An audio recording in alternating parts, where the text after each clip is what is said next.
Hello, you're about to see Edward Yang's first cinema feature, Haitan Yitian, that day on the beach, which is a pretty literal translation of the Chinese title. Um, let's start by very quickly sketching how Edward came to this point. He had been basically following his parents' wishes. He had both a rather Confucian-minded father and a newly converted to Christianity mother. So he had two influences in the domestic situation when he was a kid. And he had really escaped from a lot of it by going into his passions for music and comic books. Became, by the age of 10, he was already quite an accomplished comic artist. And that was a skill that stayed with him all the rest of his life. So he did sketches for many of his subsequent films when he became a director. Anyhow, he followed his parents' wishes. They were typical Chinese parents of the day, wanting him to pursue a career in one of the uh, safe occupations that would guarantee him a decent income and a good marriage. And they had opted for science, and he had opted for science. And so he had trained in a very new discipline of computer engineering. This was the very early days of computer technology. And he did electrical engineering at university in Taiwan and then went to Florida to do a higher degree in the same discipline when he got there, and went on to pursue it in other areas too. However, his personal interests were very much in the arts. He was obsessed by this time with film, and he always credited Werner Herzog. He saw the Werner Herzog film Agira, Wrath of God, by accident at some screening somewhere on a campus probably, and decided, this is for me. I want to make films. I want to be able to do that. Of course, he never made anything remotely like Agira, Wrath of God, but the film bug bit him. He formed at least a fleeting relationship with Sylvia Zhang.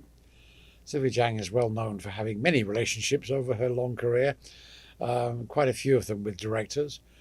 And this was a case in point. In fact, I first met Edward in 1983 when he had just finished this film. And in fact, he gave me a copy of it on tape to look at because he was so pleased with it. And at that time, I have to report, he was wildly enthusiastic about future cooperations with Sylvia Zhang. They were going to they had all these elaborate plans to make big films together, many, many films. And none of it happened because the relationship came to an end and Edward moved on. Sylvia had the idea that Cinema City should spend some of the money it had sitting in Taiwan, otherwise just rotting away in a bank account, on making this film, which would star herself, and it would be in the spirit of the Taiwan New Wave. And Hong Kong in the early 80s was also experiencing a kind of new wave. So this, although Cinema City was a ruthlessly commercial company run by three very mediocre comedians with very few artistic ambitions between them, they agreed to make this film in the spirit of the new wave. So that's how the film came to also exist later in a Cantonese dub. The film was, of course, made in Mandarin in Taiwan. And some of it, at least, is in sync sound, I think, because Edward was keen to use sync sound as much as possible. But it's not until a bit later that sync sound became routine in Taiwan. It follows one trope of Taiwan cinema, which is that it's about relationships. It centers on relationships, on the whole unhappy, frustrated, difficult relationships.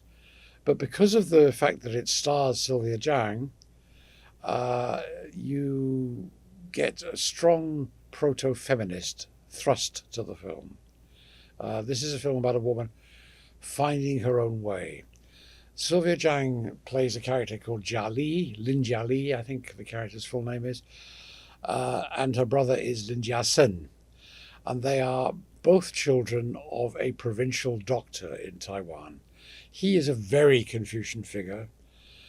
His wife is not the kind of woman to oppose him or stand against him in any respect. And he believes that it's part of his job as a father to find suitable matches for his kids. He actually, if Edward didn't think of it until 10 years later, you could have called the film a Confucian confusion, because it's about Confucian attitudes as exemplified by the father, Dr. Lin, and his kids who have different attitudes and believe that they should be free to pursue their own desires and wishes and their own course of life, livelihood, which they're unable to do. The film dramatizes all of this very vividly, I think, and very explicitly. So it's absolutely a new wave film in that respect. And as I said, it's completely unlike anything else that was being made in Taiwan in 1983. In tone, in style, in pacing, in structure, all of these things are different from other Taiwan movies. The only thing that's remotely the same is the focus on relationships and happiness, unhappiness, expectations, dashed expectations as they crop up in relationships. For this film, Edward had the idea of using a new cinematographer, an Australian cinematographer who was at that point working in Taiwan television. He was doing documentary stuff mostly for Taiwan TV. His name was Chris Doyle. He subsequently became famous when he went back to Hong Kong and became a regular cinematographer for Wong Kar-wai. Unfortunately, Chris has some bad habits, not in his cinematography, which is often resourceful and rather fresh and rather distinctive. In most days, Chris would start the day with a couple of cans of Heineken and then go on from there. And that meant that, not that he was drunk most of the time, but that he was tipsy most of the time.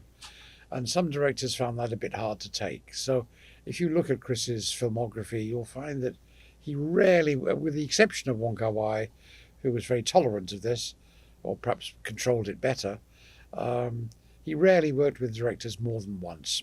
That was the case here. Edward never called him back to help, even when he was desperate for cinematographers. A film like Confusion, for example, has 4 cinematographers, none of whom is Chris Doyle. So Chris didn't come back to work with Edward again after this first experience, but he established himself as a cinematographer by making this film, and as you will see, he did excellent work.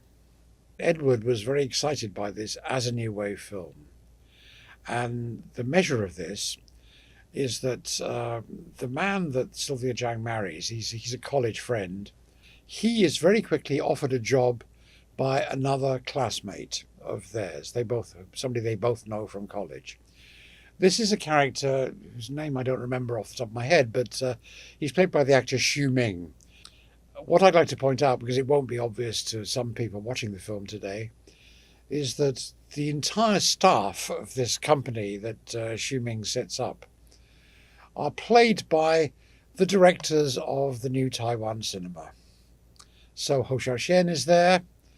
Wu Nianjun, who is primarily at this point, in fact exclusively at this point, a writer. In fact, he's the co-writer of this film with Edward Yang. He co-scripted That Day on the Beach with Edward Yang, and appears as one of these classmates who's been dragged into this new company.